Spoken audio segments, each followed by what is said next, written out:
Mwiriwe neza nshuti zanjye, nongeye kubasuhuza mbifuriza amahoro y'Imana ndetse n'imigisha. Iyi ni Aline TV show, iyi ni channel nziza cyane dukunze gukurikiranaho amazina y'abana b'abakobwa ndetse n'abahungu. Mu by'ukuri iyo umwana afite izina ryiza biramuryohera nawe agakura asa neza, ndetse bityo bikarema n'icyizere cy'ejo hazaza ku buzima bwe. Babyeyi beza rero, uyu munsi nabatoranyirije urutonde rw'amazina 20 y'umwana w'umukobwa washobora kumwita muri iki gihe. Iryo zina rikamubera ryiza, rikaba izina ry'igikundiro, nawe yaryumva kumva arishimye, akuva ko mwamwise amazina mwabitekerejeho. Egera hino rero ube ukurikirana urwo rutonde rw'ayo mazina, turababwira ubusobanuro bwayo ndetse turababwire n'inkomoko yayo.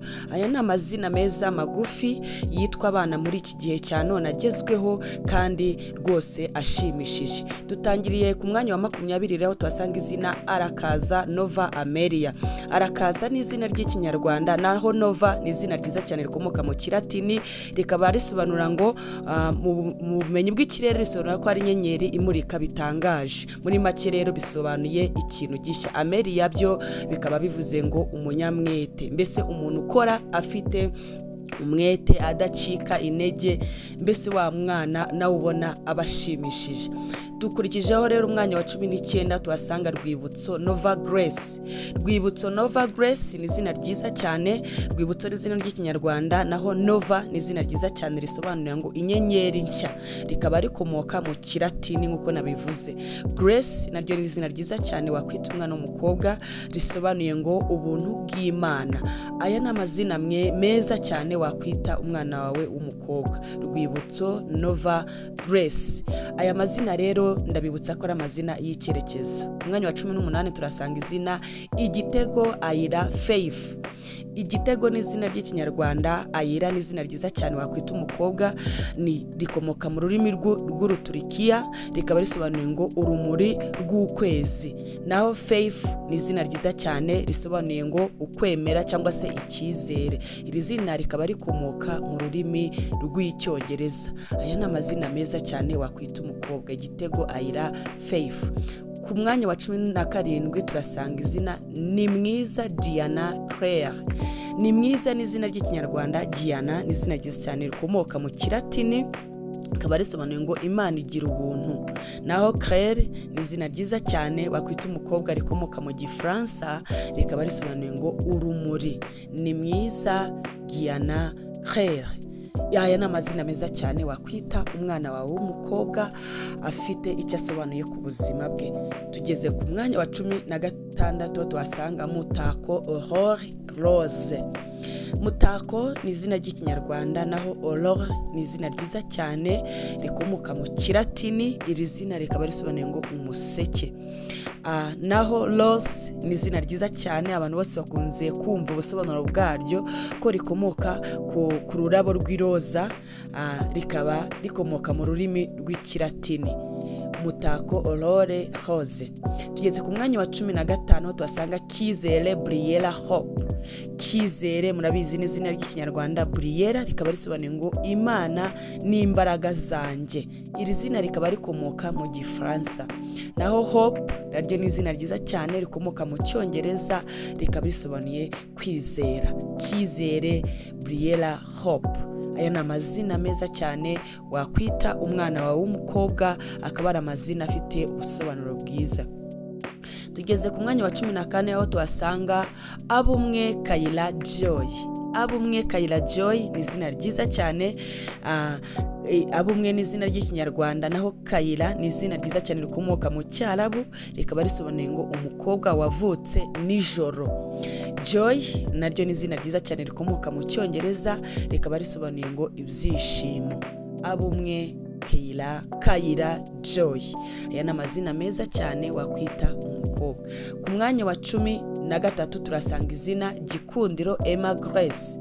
Gikundiro ni izina ry'ikinyarwanda, naho Emma ni izina ryiza cyane wakwita umukobwa, arikomoka mu Kigerman cyangwa se iri zina rikaba risobanuye ngo uwuzuye. Hanyuma Grace naryo ni izina ryiza cyane, iri zina rikaba rikomoka mu Kilatini, rikaba risobanuye ubuntu bw'Imana. Gikundiro Emma Grace. Tugeze ku mwanya wa 12 aho tuhasanga Muneza Olivia Lily. Muneza ni izina ry'ikinyarwanda, naho Olivia ni izina ryiza cyane rikomoka ku giti cy'umwelayo, rikaba rifite inkomoko yihariye mu Kilatini. Mbese iri zina rikaba risobanura ngo umuntu ufite umutima w'amahoro, ubwitonzi, ubwiza ndetse n'ubwenge. Naho Lily ni izina ryiza cyane wakwita umukobwa, rikaba risobanura ngo umuntu urangwa n'umutima mwiza, rikaba rikomoka mu Kilatini. Tugeze ku mwanya wa 11 tuhasanga Teta Mira Faith. Teta ni izina ry'ikinyarwanda, naho Mira ni izina ryiza cyane rikomoka muri Slavic, rikaba risobanura ngo umukobwa wubahwa cyangwa se uwo kubahwa. Faith naryo ni izina ryiza wakwita umukobwa, risobanura ngo ukwizera. Iri zina rikaba rikomoka mu rurimi rw'icyongereza. Teta Mira Faith, iri zina ryiza cyane wakwita umukobwa. Tugeze ku mwanya wa 10 rero aho tuhasanga Umutoni Stella Rose. Umutoni ni izina ry'ikinyarwanda, naho Stella ni izina ryiza cyane rikomoka mu Kilatini. Iri zina rikaba risobanura ngo inyenyeri. Naho Rose ni izina ryiza cyane risobanura ururabo rw'iroza, nkuko nabibabwiye, rikaba rikomoka mu Kilatini. Umutoni Stella Rose. Aya ni amazina meza cyane wakwita umwana wawe umukobwa. Ushobora kubaza ati se ko hariho n'umuhungu? Ay'abahungu nayo tuzabashyiraho ubutaha. Tugeze ku mwanya wa 9 aho tuhasanga Ikamba Chloe Joy. Ikamba Chloe Joy ni izina ryiza wakwita umukobwa. Ikamba ni izina ry'ikinyarwanda, naho Chloe ni izina ryiza cyane rikomoka mu Kigiriki, rikaba risobanura ngo ubuzima bushya. Joy naryo ni izina ryiza rikomoka mu Cyongereza, rikaba risobanuye ibyishimo. Ikamba Chloe Joy, aya ni amazina meza y'umwana w'umukobwa. Tugeze ku mwanya wa 8 aho tuhasanga Izere Amelia Grace. Izere ni izina ry'ikinyarwanda, Amelia ni izina ryiza cyane rikomoka mu Kidage, rikaba risobanuye umunyamwete cyangwa se umuntu udacika intege. Naho Grace ni izina ryiza cyane naryo rikomoka mu Kilatini, rikaba risobanuye ngo ubuntu bw'Imana. Izere Amelia Grace. Aya ni amazina meza cyane magufi kandi asobanutse. Tugeze ku mwanya wa 7 tuhasanga Ireme Aria Hope. Ireme Aria Hope ni izina ryiza wakwita umukobwa. Ireme ni izina ry'ikinyarwanda, Aria ni izina ryiza cyane risobanuye ngo indirimbo, rikaba rikomoka mu Gitaliyani. Hope nkuko nabivuze ni izina ryiza cyane risobanura ngo icyizere, rikaba rikomoka mu rurimi rw'icyongereza. Ireme Aria Hope. Aya ni amazina meza wakwita umukobwa. Tugeze ku mwanya wa 6 tuhasanga izina Hozo Naomi Faith. Hozo ni izina ryiza wakwita umukobwa. Naomi ni izina ryiza cyane risobanuye umwiza, cyangwa se risobanuye ngo uwishimye, rikaba rikomoka mu Giheburayo. Naho Faith ni izina ryiza cyane risobanuye kwizera, rikaba rikomoka mu Cyongereza. Hozo Naomi Faith. Aya ni amazina meza y'umwana umukobwa. Tugeze ku izina rya 5 tuhasanga izina ryitwa Amanda Jessie Milka. Amanda ni izina ry'ikinyarwanda, naho Jessie ni izina ryiza cyane risobanura ngo impano y'Imana, rikaba rikomoka mu Giheburayo. Milka naryo ni izina ryiza cyane risobanura ngo umwamikazi, rikaba rikomoka naryo mu Giheburayo. Amanda Jessie Milka. Aya ni amazina meza cyane wakwita umwana w'umukobwa. Aya mazina akamubera, agakundwa, agasa neza. Tugeze ku mwanya wa 4 aho duhasanga izina ryitwa Kimbo Bella Rose. Kimbo ni izina ry'ikinyarwanda, batarizi rikaba risobanuye ngo mu cyimbo cy'ababyeyi be arahari.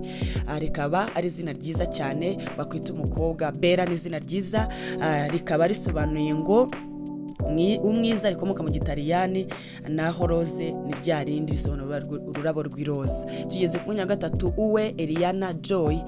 Eliana rikaba risobanuye ngo Imana yarashubije, naho Joy rikaba risobanuye ibyishimo. Keza Luna Grace ni izina ryiza. Luna ni izina risobanuye ukwezi, Grace risobanuye ubuntu. Luna rikomoka mu Gitaliyani, naho Grace rikaba rikomoka mu Cyongereza. Izina rya mbere ni Kirenga Avariri. kirenga n'izina ry'ikinyarwanda. ava rikomoka mu giheburayo rikaba risobanuye ubuzima, naho riri rikomoka mu kilatini cyangwa se ushobora no kuribona mu cyongereza rikaba risobanuye ngo ubuziranenge. Murakoze cyane rero mwebwe mwese mwakurikiranye channel yacu, mukande subscribe, like, share and comment kugira ngo ubutaha tuzongere dusubirane mu biganiro by'ubutaha, kandi Imana ibahe umugisha. Murakoze.